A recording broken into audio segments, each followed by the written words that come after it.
안녕하세요. 클래식카를 사랑하는 남자 클카남입니다.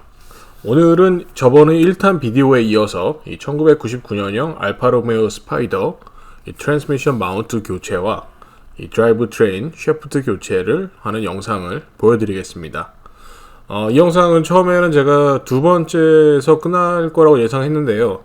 아무래도 이 드라이브 트레인 전반적인 리빌드를 해주다 보니까 디테일한 영상이 길어져서 3편까지 진행을 할 생각을 하고 있습니다. 트랜스미션 이 마운트와 관련된 이 브라켓들이 보이고 있는데요. 아쉽게도 이 브라켓이 제가 예상하기에는 이 트랜스미션 마운트가 약해지면서 오랫동안 그 컨디션이 지속이 돼서 이런 브라켓 등의 이 부품들에 많은 스트레스를 줘서 이런 데미지가 좀 생기지 않았나 그런 추측을 해봅니다.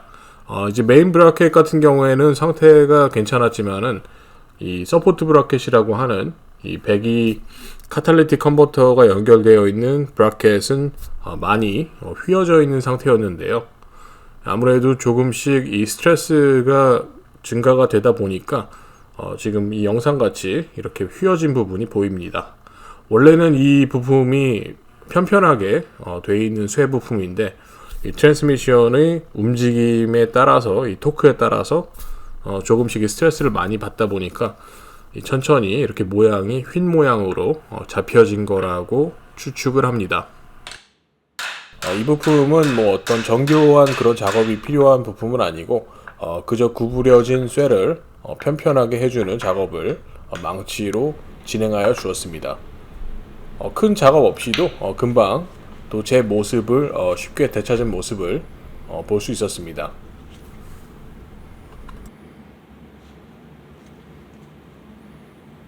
트랜스미션과 이 카탈리틱 컨버터가 연결되는 브라켓은 이 고무로 된 두 개의 부싱이 장착이 되어 있는데요.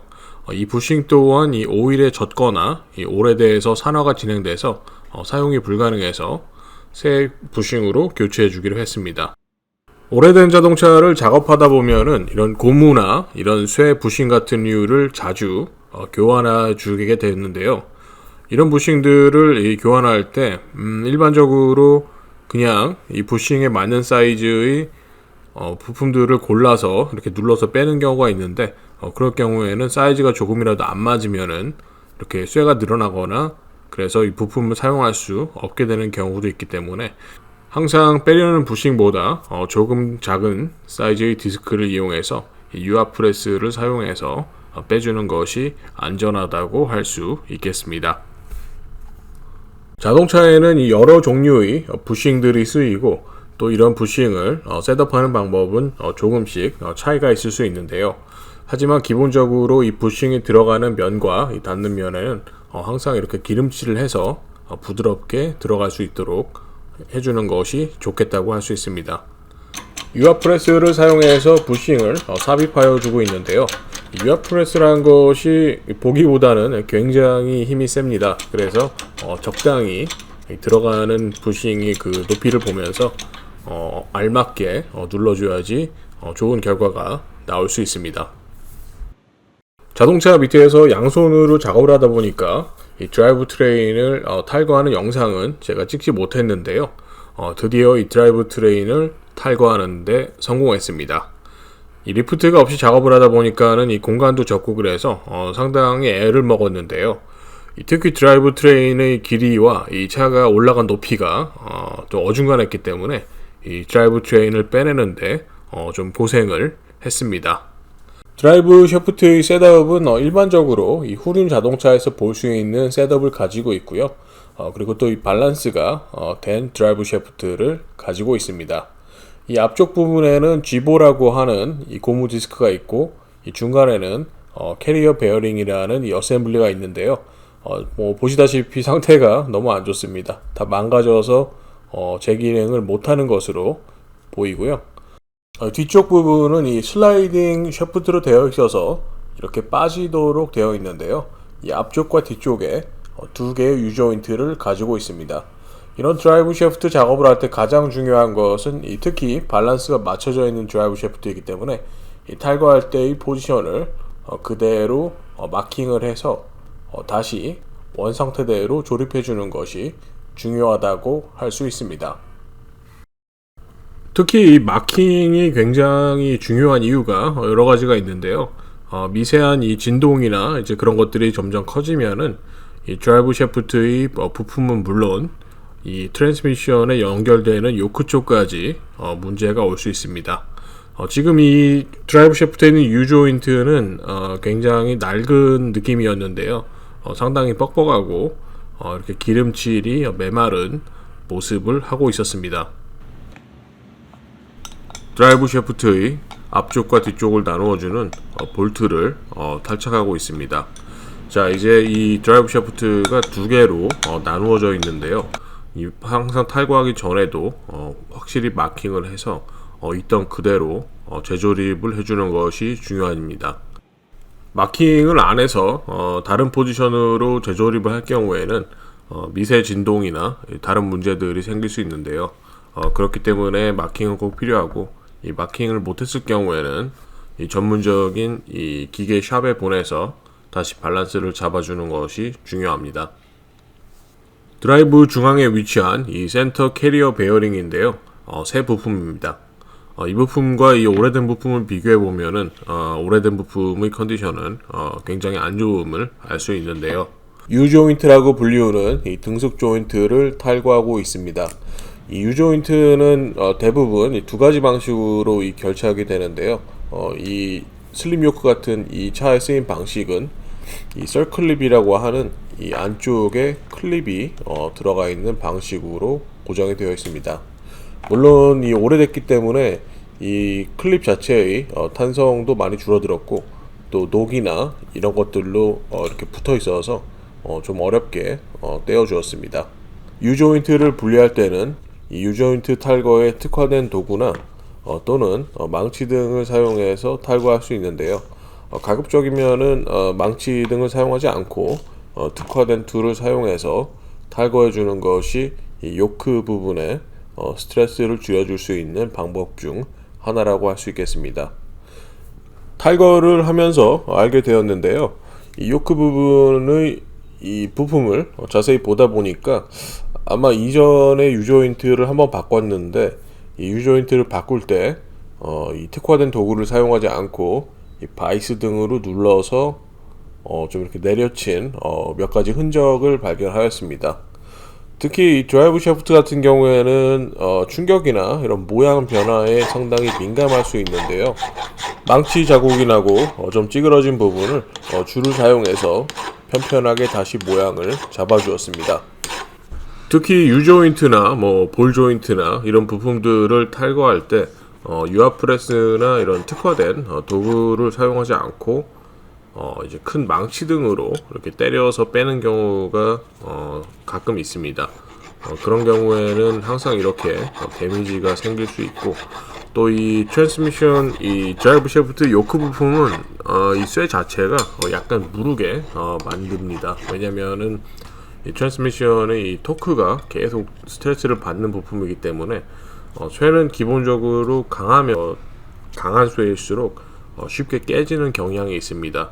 그래서 쇠를 조금 무른 쇠를 사용해서 만들면은 좀 더 이렇게 플렉시블하기 때문에 데미지가 쉽게 가지만은 전반적으로 그 강성은 더 늘어난다고도 볼 수 있는데요. 자, 이제 새로운 U 조인트를 설치해 볼 것입니다.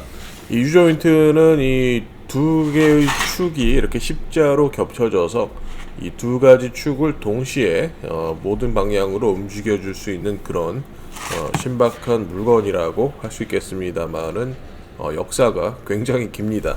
상당히 오래된 그런 기계의 부품 중 하나이고요. 이 U 조인트 이 캡이라고 하는 부분을 열면은 이 니들 베어링이라고 하는 어떻게 보면은 이 핀같이 생긴 작은 핀들이 이 원주의 둘레를 감싸고 있어서 이 베어링 역할을 해주는 역할을 합니다. 요크 부분과 이 U 조인트를 나열한 후에 이 U 조인트 캡을 망치로 살살 넣어주는데요. 이 작업을 할 때 특히 주의해야 될 점은 이 니들 베어링이 이 U조인트에 닿아서 빠지지 않도록 조심하게 이렇게 박아주는 것이 중요하다고 할 수 있겠습니다. U조인트와 이 요크를 고정시켜주는 이 서클립 또한 이 새 부품을 사용해 주었는데요. 특히 이 서클립 같은 경우에는 오래되고 또 이렇게 스트레스를 받다 보면은 탄성이 떨어지기 때문에 또는 이 탈거하는 과정에서 휘거나 쉽게 데미지가 갈 수가 있습니다. 그래서 서클립은 항상 새 부품을 사용해 주는 것이 중요하다고 할 수 있겠습니다. 아쉽게도 이 앞쪽은 신차 이후에 한 번도 탈거된 적이 없는 것 같습니다. 그래서 이런 서클립이나 이 부품조차도 모두 고착이 된 심각한 상태였었는데요. U조인트를 탈거하면서 U조인트 캡이 깨져버리는 사태가 발생하였습니다. 이 안을 보니까는 이미 니들 베어링이 모두 상해서 이 밸런스가 깨진 상태였었는데요. 특히 뭐 이런 상황까지 왔으면은 이 부품의 수명이 다했다고 볼 수 있는 것 같습니다. 니들 베어링 안에는 이 그리스로 패킹이 되어 있어야 되는데요. 이 그리스들이 모두 새어 나가고 이 니들 베어링이 이렇게 상하고 부러지면서 이 U조인트 자체를 데미지를 시킨 모습을 볼 수 있습니다. 니들 베어링이 안에서 부러지면서 이 마치의 기어에 눌린 듯한 모습을 하고 있습니다. 이 등속 조인트와 이 U조인트 축을 연결해주는 부분인데요. 이쪽 부분은 이제 슬라이딩이 되는 부분이라서 이 오래된 그리스를 깨끗하게 제거해준 후 새 그리스를 발라주었습니다.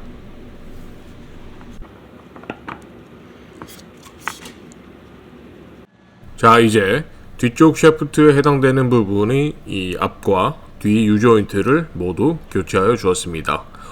U조인트 한쪽은 상태가 너무 안 좋아서 교환이 꼭 필요한 그런 컨디션이었습니다. 이제 앞쪽 샤프트 부분을 탈거해 줄 차례인데요. 이 샤프트와 이 트랜스미션을 연결해 주는 이 지보라고 불리우는 부품을 탈거해 주었습니다. 탈거한 부품을 점검해 보니까 상당한 스트레스가 진행 중이었습니다. 이 고무의 크랙이 이렇게 금이 가면서 결국에는 고무가 떨어져 나가는 그런 식으로 문제가 생기게 되겠죠. 중간에 위치한 캐리어 베어링에 들어가는 베어링을 준비 중인데요. 이 베어링이 오래된 베어링이 부품이 도착해서 이 안에 있는 이 오래된 그리스를 제거해 준 후에 새로운 그리스를 넣어 주었습니다. 물론 사용이 한 번도 안 된 신품 베어링이지만은 이 만들어진 지가 오래되었기 때문에 이 그리스를 제거하는 작업을 하는 게 좋은데요. 특히 이 클래식카에 쓰이는 부품 중에는 그 당시 요즘에는 이제 구할 수 없거나 더 이상 같은 스펙으로 만들지 않는 부품들이 존재하기 때문에 그 당시에 쓰였던 그 당시에 만들어졌던 신품들을 계속 판매하는 경우가 종종 있습니다. 새 그리스를 베어링에 채워 주었는데요. 자, 이제는 이 새 베어링을 캐리어 허브에 유압 프레스를 사용해서 넣어주는 작업을 할 차례입니다. 오늘 영상이 이 드라이브 샤프트에 포함되는 부품들이 여러 가지가 있고 아무래도 이 디테일하게 작업하는 모습을 보여드리려고 했기 때문에 굉장히 영상이 굉장히 길어졌습니다.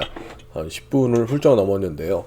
오늘 영상 재밌게 보셨기 바라고 다음 시간에는 이 완성된 드라이브 샤프트를 인스톨을 하고 물론 그 전에 이 캐리어 베어링을 또 빼는 작업이 좀 있습니다. 그 작업 한번 보여드리고 인스톨해서 끝내는 모습으로 영상을 마련해 보도록 하겠습니다. 좋아요와 구독은 클카남에게 큰 도움이 됩니다.